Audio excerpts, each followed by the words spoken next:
নমস্কার বন্ধুরা, আমি Rahul loving pets empire channel থেকে আপনাদের জানাই স্বাগত। তো বন্ধুরা দেখেন, বাজরিগার পাখির বাচ্চাগুলো কিন্তু আমি হাঁড়ি থেকে নামিয়ে সরার মধ্যে দিয়ে দিয়েছি, কারণ এখন খুবই গরম, যা বাচ্চাগুলো কিন্তু হাঁড়িতে থাকলে বাচ্চাগুলো কিন্তু মারা যেতে পারে।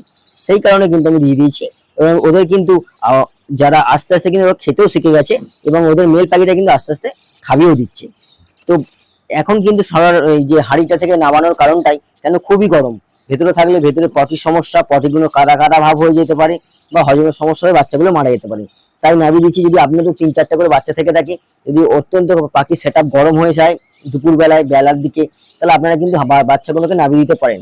আমার ককটেল পাখি, লাভবার্ড পাখির বাচ্চা কিন্তু একই সিস্টেমে করা হয়েছে। ওরা কিন্তু নামিয়ে দিলে কোনো অসুবিধা হয় না। একটা অসুবিধা হতে পারে, যদি ঘরে ইঁদুর থাকে, ইঁদুরও কিন্তু সমস্যা করতে পারে। সেই ব্যবস্থা দেখতে দেখুন, 3টে বাচ্চা কিন্তু খেতে শিখে আছে। আর যেটা ছোট বাচ্চা সেটা কিন্তু ধাড়ি পাখিতে খাবি দিচ্ছে। ঠিক আছে। আর এই পাশেও দেখুন, এই পাশেও কিন্তু সব 4টে বাচ্চা কিন্তু খেতে শিখে গেছে।